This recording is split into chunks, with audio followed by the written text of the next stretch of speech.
스톡홀름 신드롬이라고 하는 표현이 있습니다. 범죄 심리학에서 사용하는 단어인데요. 범죄자와 인질이라고 하는, 그럼 죄를 지은 사람과 그 죄의 피해자, 도저히 영향력을 주고받을 수 없는 그런 관계 속에서 어떤 선한 영향력들이 흘러가는 현상을 가리키기 위해서 사용하는 단어입니다. 그럼 스톡홀름이 어느 나라의 수도입니까? 스웨덴의 수도입니다. 그럼 1973년도 이 스웨덴의 수도인 스톡홀름에서 은행 강도가 인질을 붙잡고 6일간 경찰과 대치하는 사건이 일어났습니다. 이 6일의 시간이 지나고 이 범죄자가 잡혀서 재판을 받게 되었습니다. 그럼 그 재판에서 범죄자의 어떤 죄상을 낱낱이 증언해야 될 이 인질들이 증언석에 서가지고요, 오히려 범죄자를 두둔하기 시작합니다. 그를 옹호합니다. 그럼 심지어는 재판이 끝나고 나서 한 여성이 범죄자와 사랑에 빠지게 되었습니다. 그럼 도저히 이해할 수 없는 이 현상을 연구하던 이 스웨덴의 범죄 심리학자인 니일스 베헤로트라고 하는 분이 이것을 스톡홀름 신드롬이라고 부르자 범죄자가 인질들에게 영향을 준 것입니다. 그럼 반대의 경우도 있습니다. 인질들이 범죄자에게 영향을 준 것이죠. 이것을 리마 신드롬이라고 부릅니다. 그러면 리마는 어느 나라의 수도입니까? 페루의 수도입니다. 여러분, 이 페루에서 1996년도에 반정부군들이 일본 대사관을 점거했습니다. 400여 명의 인질을 붙잡고 127일 동안 인질극을 벌이는 과정 속에서요, 이 반정부군들이 아마 대부분 밀림에서 어떤 좋은 가정 형편이나 교육을 받지 못하고 정말 어렵게 성장한 청소년들이 대부분이었는데요, 그럼 그 인질들에게 영향을 받기 시작합니다. 그들과 공감을 이루고 감화되면서 자신의 가정사, 성장 과정을 다 이야기하고 결국은 폭력성이 급감해서 127일 후에 전부 다 투항하는 사건이 일어난 것이죠. 여러분, 범죄자들이 인질에게 영향을 받는 것을 리마 신드롬이라고 범죄 심리학자들이 이름을 붙여서 이게 주고받은 영향력들을 연구해 왔습니다. 그럼 성경에 보면 이와 유사한 현상이 나타나는 것을 볼 수 있습니다. 그러면 감옥에 갇혀 있는 죄수와 그 죄수들을 지키는 간수 사이에 영향을 주고받은 것이죠.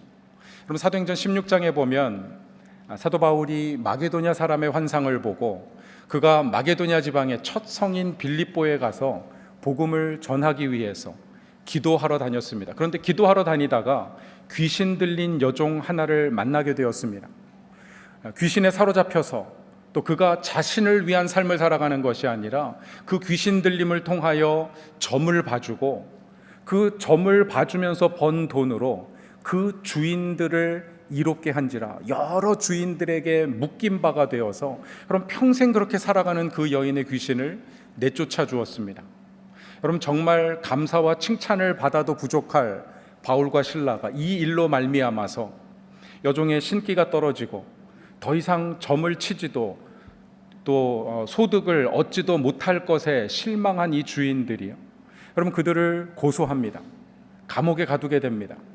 그럼 그냥 감옥에 가둔 것이 아니라 사도행전 16장에 보니까 저들을 많이 때리고 그럼 옷이 찢어질 정도로 맞고 손발에는 착고가 채이고 여러분 깊은 감옥에 갇혔다고 기록을 하고 있습니다. 여러분, 그런데 그 밤에 놀라운 일이 일어났습니다. 그럼 그 간수가 바울과 실라에게 이렇게 물은 것이죠. 내가 어떻게 하여야 구원을 얻을 수 있겠사옵나이까? 그럼 바울과 실라가 유명한 대답을 합니다. 사도행전 16장 31절 말씀에 보니까 주 예수를 믿으라. 뭐라 그랬습니까? 그리하면 너와 내 집이 구원을 얻으리라. 여러분, 간수의 가정이 구원받는 역사가 일어났어요. 여러분, 그가 바울과 실라를 집에 데려가서 그 상처를 씻기고 다 치료해주고 그가 예수 그리스도의 복음을 듣고 함께 식사를 나누며 아마 성만찬을 나누고 온 가족이 세례를 받았습니다. 구원의 놀라운 기쁨이 그 가정에 임하게 되었어요. 여러분, 바울과 실라를 가두고 지키던 간수가 그가 전한 복음으로 말미암아 변화를 받게 된 것입니다. 그럼 이것을 두고 리마 신드롬이라고 해야 될까요? 아니면 스톡홀름 신드롬이라고 해야 될까요? 여러분, 누가 누구에게 영향을 받은 것입니까? 여러분, 어떻게 구분할 수 있겠습니까? 아마 옆에 있는 분에게 제가 3초 시간을 드릴 테니까 이 바울의 사건이 리마 신드롬인지 아니면 스톡홀름 신드롬인지, 자, 3초 시간을 드리겠습니다. 한번 말해 보십시오. 옆에 있는 분에게. 90% 이상이 그냥 가만히 계시는데 이게 도대체 누가 누구에게 영향을 준 것인가? 범죄 심리학의 캐테고리로는 여러분 구분할 수가 없어서 제가 이름을 새로 붙였습니다. 아마 눈치채셨겠지만 오늘 설교 제목인 예수 포로 신드롬. 우리 같이 한번 따라하겠습니다. 예수 포로 신드롬. 여러분, 예수 그리스도의 포로가 된, 그리스도께 사로잡혀 있는 그리스도의 제자들에게는요, 이런 삶의 역사가 나타나게 되어 있습니다. 주변에 있는 사람들이 변화를 받는 것이, 심지어 내가 죄인인데 감옥에 gat혀 있는데 여러분, 간수가 예수를 믿고 구원받게 되는 놀라운 역사가 일어나게 되어 있습니다. 사랑하는 초대교회 성도 여러분, 저는 저와 여러분의 삶 속에 예수 포로 신드롬의 역사가 나타날 수 있기를 주님의 이름으로 축원합니다. 우리의 가정이 구원받고 우리가 일하는 삶의 현장, 여러분 함께 정말 많은 시간을 보내는 일터의 동역자들이 여러분 변화되는 복음의 역사가 나타날 수 있기를 주님의 이름으로 간절히 축원합니다. 여러분, 어떻게 그런 역사를 만들어낼 것인가? 정말 예수 그리스도의 제자로 살아갈 것인가? 오늘 본문 말씀을 통해서 여러분, 사도 바울이 자기 자신의 소명, 부르심과 내가 무엇을 위해서 살아가는지 이야기했던 그 사명을 묵상하면서 여러분, 저와 여러분도 그런 삶을 살아갈 수 있기를 간절히 소원합니다.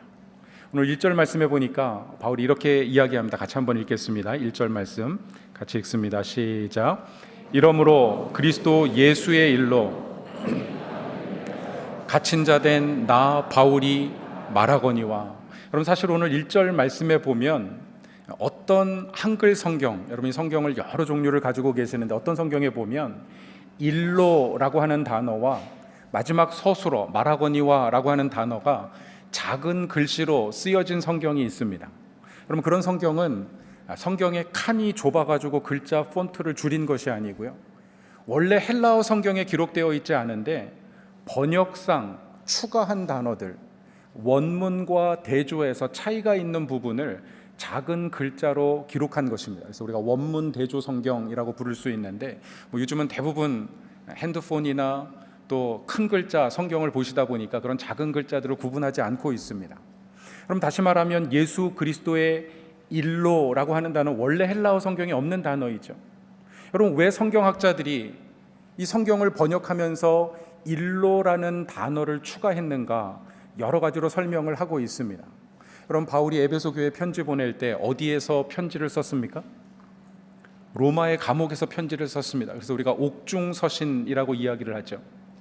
여러분, 그가 감옥에 갇혀 있기 때문에 내가 왜 감옥에 갇혀 있는지를 에베소 성도들에게 설명하기 위해서 여러분, 성경학자들은 예수 그리스도의 일로라고 하는 단어를 추가했어요. 여러분, 바울이 지금 범죄해서 어떤 범법한 사실 때문에 감옥에 간 것이 아니라 그는 예수 그리스도의 복음을 전하다가 주님을 위해서 살아가다가 감옥에 갔다는 것을 설명해 주기 위해서 기록한 것이죠. 여러분, 그런데 바울은 원래 에베소 교회 성도들에게 편지하면서요, 일로라는 단어를 쓰지 않았습니다. 여러분, 원래 갇힌 자라고 하는 단어를 보니까 헬라어로는 데스미오스라고 하는 단어인데요, 그대로 번역하면 그냥 프리즈너예요. 영어로 프리즈너. 여러분, 프리즈너가 죄수라는 의미도 있지만 포로라는 의미가 있죠. 전쟁 포로를 우리가 prisoners of war 이야기를 하는데, 여러분, 바울은 지금 감옥에 갇힌 자, 마치 전쟁으로 인하여 포로가 된 자라고 이야기하고 있는 것입니다. 그런데 이 단어를 어떻게 사용하고 있냐면 원래 헬라어 성경에 보니까 ho desmios to Christo Jesus, the prisoner of Jesus Christ. 여러분, 바울은 감옥에 갇힌 자, 로마의 감옥에 갇힌 자가 아니라 나는 예수 그리스도에 갇힌 자라고 하는 사실을 그가 자랑스럽게 담대하게 증거하고 있는 것입니다. 여러분, 이것이 바울의 소명이었습니다. 바울의 부르심이었어요. 바울은 평생 예수 안에 갇힌 자로 살아가고자 그가 최선의 노력을 다하며 주님 앞에 그 삶을 헌신했습니다. 여러분, 사람은 누구나 무엇인가에 잡혀서 살아가고 있습니다. 우리가 추구하는 그것, 정말 무언가 이루고자 하는 그것이 우리의 삶을 이끌어가고 있습니다. 그럼 그런 재밌는 이야기가 있어요. 인터넷에 나오는, 실제 있었던 일은 아닙니다. 그냥 유머니까 그렇게 들으시면 좋을 것 같아요. 그럼 인터넷에 보니까 어느 교회 목사님이 골프를 너무 사랑하셨어요. 일주일에도 4번씩 날씨만 화창하면 그린 그 필드로 찾아가곤 하셨습니다. 어느 날 아침에, 주일 아침에 눈을 떴는데 날씨가 너무 화창한 거예요. 눈 속에서 막 그냥 골프장이 쫙 펼쳐지면서 너무나 나가고 싶어가지고 그만 교회에다가 아프다고 전화를 하고 교회에서 멀리 떨어진 골프장을 찾아갔습니다. 그럼 이 모습을 지켜보던 천사들이 화가 나서, 하나님, 저 못된 목사님을 좀 혼내주십시오, 하나님께 부탁을 했어요. 하나님 그러겠다고 말씀하셨습니다. 그런데 보니까 여러분, 그 골프장에서 프로들도 평생 한 번 하기 어렵다는 홀인원, 한 번 쳐서 그냥 홀에 들어가는 거죠. 첫 번째 홀에서 홀인원, 두 번째 홀에서 홀인원, 세 번째 홀에서 또 홀인원을 하는 거예요. 천사들이 화가 나가지고 하나님 혼내달라 그랬더니 홀인원을 3번이나 주십니까? 그랬더니 하나님 한 말씀 하셨다는 거죠. 냅둬라. 지가 그걸 어디 가서 자랑하겠냐. 주일날 예배 빼먹고 홀인원 3번 한 걸 어디 가서 자랑하겠냐. 뭐 그런, 여러분, 그냥 인터넷의 유머지만은요, 여러분, 우리가 그리스도인들은 모든 것을 묵상해야 됩니다. 세상에 일어나는 사건도 묵상해야 되고. 여러분, 저는 이 유머를 읽으면서 그런 생각을 했어요. 나는 무엇에 사로잡혀 살고 있는가? 과연 내 인생을 드라이브하는 것은 무엇인가? 목회자로, 그럼 사람들의 칭찬과 존경과 인정을 받기 위해서 내가 말씀을 준비하고 전하고 있지는 않은가? 여러분, 목회하는데 정말 성공하고 많은 것을 누리기 위해서 내가 살아가고 있지는 않은가? 여러분, 목회자만 그렇습니까?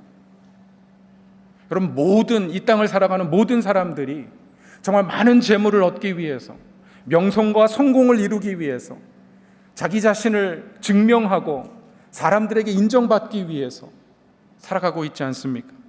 어떤 사람은 건강을 추구하고요, 어떤 사람은 노후의 안정과 평안을 추구하면서 살아갑니다. 그런데 여러분, 기억하십시오. 우리가 이 땅에서 추구하는 그 모든 것이 우리를 가두는 감옥입니다. 얻으면 얻으려고 할수록 만족과 기쁨은 오히려 사라지고요, 우리 삶에 염려와 근심이 쌓이게 되어 있습니다. 여러분, 어떤 사람들은 자기 의의를 붙잡고 살아갑니다. 분노에 사로잡혀 살아갑니다. 증오와 자존심을 지키기 위해서 살아갑니다. 여러분, 우리 인생을 가두고 우리의 삶을 이끌어가는 것이 무엇입니까? 사랑하는 성도 여러분, 우리의 삶을 사로잡는 이 세상의 것에는 참 자유가 없습니다. 오직 진리가 우리를 자유케 합니다. 예수 그리스도가 진리이십니다. 여러분, 예수 안에 사로잡혀서 주님을 위하여 살아가는 삶이야말로 여러분, 우리 삶에 진정한 의미와 자유와 구원의 은혜를 주신다고 하는 사실 기억하면서 여러분, 예수 안에 갇힌 자로 살아가시기를 주님의 이름으로 축원합니다. 여러분, 바울은 빌립보 교회 편지하면서요, 역시 옥중서신이죠. 빌립보서 3장 12절 말씀에 이렇게 고백하고 있습니다. 같이 한번 읽겠습니다. 내가 이미 얻었다 함도 아니요 온전히 이루었다 함도 아니라 오직 내가 그리스도 예수께 잡힌 바 된 그것을 잡으려고 달려가노라. 아멘. 그럼 저는 이 말이 얼마나 멋있는 고백인지 모르겠습니다. 저도 그렇게 살기를 원합니다.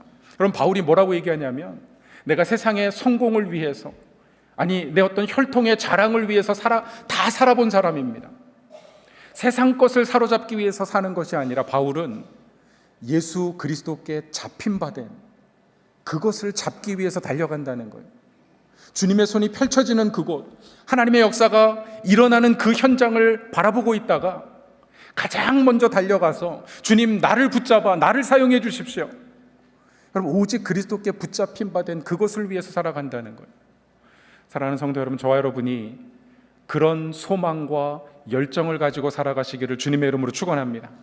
정말 주님이 우리 가정을 향해서 어떤 일을 행하시려고 하는가? 여러분, 내 감정, 내 생각과 판단에 사로잡혀 사는 것이 아니라 주님의 손에 사로잡혀 살 수 있어야 합니다. 내가 살아가는 삶의 현장, 그 일터에서 하나님이 행하시는 일이 무엇인가? 주님은 어떤 일을 행하시고자 하는가? 주님 앞에 사로잡혀 살아갈 때 여러분 놀라운 변화의 역사들, 구원의 은혜가 펼쳐지게 될 줄로 믿습니다. 여러분 그것이 바울과 실라의 삶이었어요. 바울이 갇힌 자라고 이야기한 것은 그냥 고백이 아니었습니다. 정말 그의 삶이었어요. 사도행전 16장에 그 빌립보 감옥에 갇혀있던 그 밤, 그럼 육체적으로는 많은 고난을 당했습니다. 정말 낙심할 만한 상황이에요. 풀려날 소망도 기약도 없는, 그곳에서 언제 재판을 받을지조차 알 수 없는 절망적인 상황이었습니다. 그런데 바울은 그 상황 속에서요, 기도하고 하나님을 찬미합니다. 이것이 주님 앞에 사로잡힌 사람들의 이야기예요. 사랑하는 성도 여러분, 어떤 고난이 우리의 삶에 있다 할지라도 여러분 그 삶의 자리에서 기도하고 하나님을 찬미하실 수 있기를 주님의 이름으로 축원합니다. 그러면 하나님의 기적이 일어나게 되어 있어요. 여러분 그 빌립보 감옥의 기적이 무엇입니까? 어떤 사람들은 지진이 일어나고 옥문이 열린 것을 기적이라고 생각합니다. 여러분 사실 가만히 생각해 보면 그렇게 큰 기적은 아니에요. 왜냐하면 여러분 그 빌립보 지역, 그 오늘날 터키와 인접한 그리스 지역인데요, 이 터키 그리스 지역은 원래 지진 지역에 있는 그런 땅입니다. 여러분 그 땅에 수많은 문명들과 나라들이 지진으로 인해서 무너진 흔적을 우리가 보고 있어요. 그럼 지진이 일어나면 건물의 구조가 흔들리고 옥문이 열리는 것은 어쩌면 당연한 일입니다. 기적이 아니에요. 그럼 정말 기적이라면 오히려 그럼 그날 그 깊은 감옥에 갇혀 있는 사람들의 손발에 묶인 착고가 풀어지는 것. 그럼 지진이 일어났는데 수갑이 풀어졌다.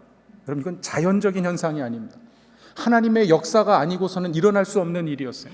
아마 그날 그 감옥에 있는 모든 죄수들이 그럼 그 손발에 일어난 일을 보고 이건 바로 바울이 전한 하나님의 역사라고 하는 사실을 부인할 수 있는 사람 아무도 없었을 것입니다. 그런데 그날 밤 더 큰 기적이 일어났습니다. 감옥이 열리고 손발에 착고가 풀어졌는데 여러분 한 사람도 도망가지 않았어요. 다 그 감옥의 자리를 지키고 있었습니다. 여러분 감옥이 좋아서 그 감옥을 도망가지 않은 것입니까? 여러분 인터넷에 보니까 감옥이 좋은 이유를 쭉 열거해 놨더라고요. 감옥이 직장보다 좋은 이유.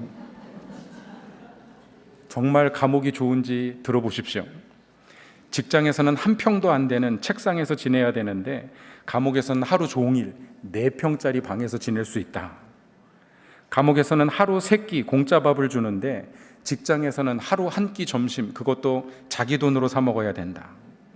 감옥에서 착실하면 가석방 나갈 수 있는데 직장에서 착실하면 퇴근 못하고 일감이 다 나에게 몰린다. 감옥에서는 모든 비용을 국가가 세금으로 지불해 주지만 직장에서는 쥐꼬리만한 세금에 그것도 국가에서 세금을 떼간다. 직장에서는 스스로 문을 열고 닫아야 하는데 감옥에서는 간수가 다 열어주고 심지어 닫아주기까지 한다. 여러분 그래서 감옥이 좋을 사람이 누가 있겠습니까? 여러분 왜 그날 밤 빌립보 감옥에 감옥문이 열리고 손발의 착고가 다 풀어졌는데 아무도 도망가지 않은 것입니까? 여러분 간수가 잠에서 깨어서 옥문이 열린 것을 보고요, 죄수들이 다 도망간 줄로 생각하고, 그럼 그 당시에 간수는 주로 퇴역 군인들이 그 간수의 역할을 맡았습니다.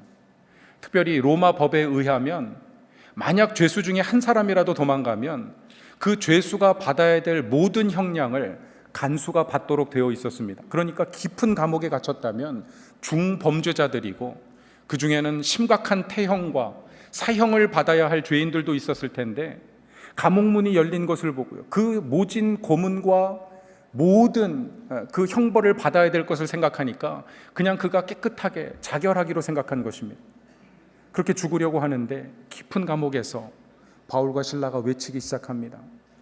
그럼 사도행전 16장에 보니까 바울이 이렇게 이야기합니다. 내 몸을 상하지 말라. 우리가 다 여기 있노라. 한 사람도 도망가지 않은 것. 바울과 실라만 있는 것이 아니라 우리가 다 여기 있노라. 여러분 그날 밤 죄수들은 감옥문이 열리고 착고가 풀어졌음에도 불구하고 아마 바울이 전한 그 복음을 듣고 심경의 변화가 일어났을 것입니다. 나도 더 이상 죄에 휘둘려 살기보다, 죄의 노예로 살기보다 나도 바울과 실라와 같이 예수 그리스도께 사로잡힌 자로 살아가기로 다짐했던 것입니다. 그럼 생각해 보십시오. 만약 한 사람의 죄수만 도망갔다고 하면 그 빌립보 감옥은 큰 혼동에 사로잡혔을 것입니다. 온 도시가 그 죄수를 잡기 위해서 난리가 났을 것입니다. 그럼 그랬다면 그 간수는 도저히 예수 그리스도의 복음을 들을 수도 믿을 수도 없었을 것입니다. 그런데 예수 그리스도의 복음으로 변화받은 그 감옥의 죄수들로 말미암아 하나님께서 이 간수의 가정도 구원하시기 위해서 놀라운 변화의 역사를 만들어 가신 것입니다. 사랑하는 성도 여러분, 저와 여러분의 삶에도 예수 안에 갇힌 예수 포로 신드롬의 은혜가 있기를 간절히 소원합니다. 그럼 저는 이 예수 포로 신드롬이 우리 초대교회 신드롬이 되었으면 좋겠습니다.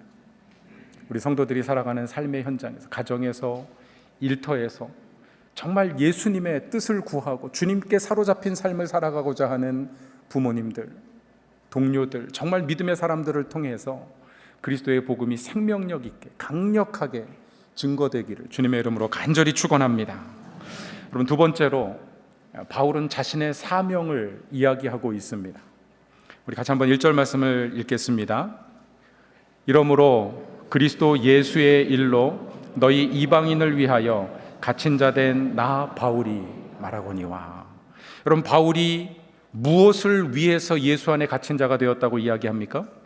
이방인을 위하여. 여러분, 신령한 하나님의 은혜, 예수 그리스도의 복음으로 변화된 그리스도의 제자들에게 주신 사명입니다. 여러분, 이방인이라고 하는 단어가 신약 성경에서 헬라어로 여러 가지 단어로 사용이 되고 있습니다. 알로게네스, 다른 곳에서 태어난 사람들이라고 하는 단어가 우리 한글 성경엔 이방인이라고 번역을 하고 있고요. 또 어떤 단어는 알로필로스, 다른 형제들, 나와 다른 사람들, 나와 함께 지내는 사람이 아니라 다른 그룹에 속한 사람들을 이방인으로 번역하기도 합니다. 또 오늘 본문 말씀해 보니까 내가 예수 그리스도 안에 갇힌 자가 된 것은 바로 너희 이방인들, 휘민 에스논이라고 하는 단어예요. 여러분, 에스논이라고 하는 단어는 민족, 인종을 가리키는 에스닉이라고 하는 단어의 어근입니다. 여러분, 이 단어는 예수님께서 제자들에게 마지막 분부하시면서, 그럼 마태복음 28장 19절 말씀 이하에 보면 그러므로 너희는 가서 모든 민족으로 제자를 삼아. 여러분, 모든 민족이 판타 타 에스네 같은 단어를 사용하고 있어요. 여러분, 바울은 지금 예수님께서 제자들에게 분부하신 대로 내가 그 말씀에 순종하기 위하여 너희 에스논 이방인들을 위하여 나는 예수 그리스도 안에 갇힌 자가 되었다는 거예요. 그럼 무슨 말입니까? 나와 다른 사람을 위해서, 예수 밖에 있는, 교회 밖에 있는 사람들을 위해서, 그들을 구원하기 위해서 나는 내 자신을 제한하고 정말 그리스도를 위하여 희생하고 순종하는 삶을 산다는 것입니다. 사랑하는 성도 여러분, 저는 저와 여러분이 이런 정체성을 가지고 살아가시기를 주님의 이름으로 축원합니다. 그럼 저는 그것이 오늘 이 시대 한인 교회를 향하신, 이민자로 살아가는 모든 한인들을 향한 주님의 부르심이라고 믿습니다. 그럼 물론 한국에 있는 교회도 마찬가지, 수많은 이주민들이 한국 사회에 함께 섞여 살아가고 있는데, 그럼 교회는 그들을 위해서 존재할 수 있어야 합니다. 그들을 위해서 우리 자신을 제한하고 포기할 수 있어야 해요. 그럼 제가 선교사로 사역을 하고 또 한인교회 선교 목사로 사역을 하면서 워싱턴에서 그 버지니아에서 한인교회를 목회하면서 선교 목사를 했는데, 매년 한 7, 8개 단기 선교팀을 파송을 했습니다. 그 대신 여러 가지 훈련들을 진행을 했는데 그 중에 하나가 어느 나라의 단기 선교팀이 가든지 그 팀에서는 그 나라 출신의 이민자를 버지니아에서 찾아야 돼요. 그래서 그분에게 10주 동안 페이를 하고 언어를 배우는 것입니다. 그러니까 복음 전하겠다고 선교지도 엄청난 비행기 항공료를 들여서 찾아가는데, 그럼 우리 주변에 있는 분들 그렇게 만나고 페이하고 교제하면서 복음 전할 수 있는 기회가 있으면 좋으니까. 그럼 2002년도에 몽골에 단기팀을 파송하는데 이 몽골 팀장님이 오셔서 저한테 그래요. 목사님, 몽골 사람을 찾아가지고 언어를 배우려고 하는데 몽골 사람을 못 찾겠다는 거예요. 아마 그 워싱턴 DC 지역에는 몽골 사람 없는 것 같아요, 목사님. 제가 잠깐 좀 기다려달라고 말씀을 드리고 교회에 수소문을 해보니까 저 그 펜타곤 근처에 크리스탈 시티라고 하는 데서 식당을 운영하시는 집사님이 자기 가게 그릇 닦는 형제가 몽골 형제라는 거예요.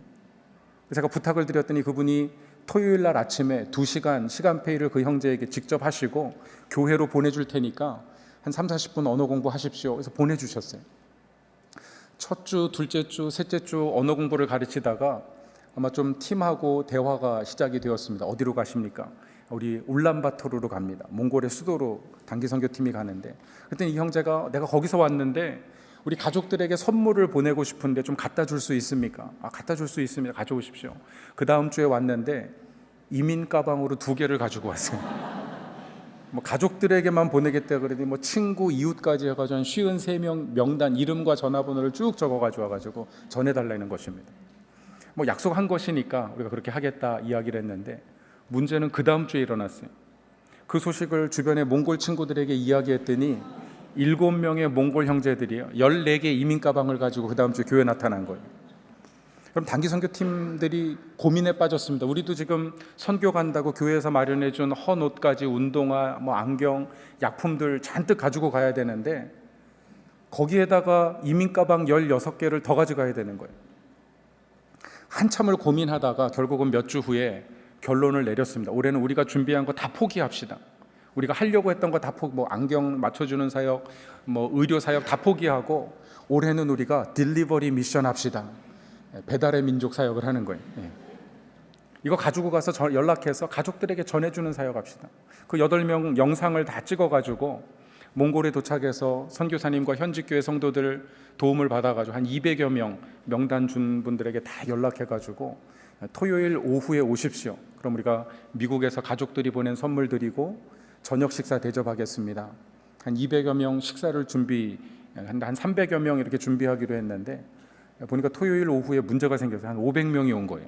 주변에 뭐 다 소문을 내가 같이 와가지고 또 식사를 준비해서 대접하면서, 그럼 그분들이 영상이 위에 하나 탁 뜨면은 미국의 가족들에게, 부모에게, 자녀에게 인사하고 뭐 한 40-50명이 일어나서 나와서 선물 전달해드리고, 그렇게 선물을 다 전달해드리고 준비한 찬양하고 선교사님이 복음 제시하고 예수 믿을 분 손들라고 했더니요 한 50여 명이 손들고 예수님 영접했어요.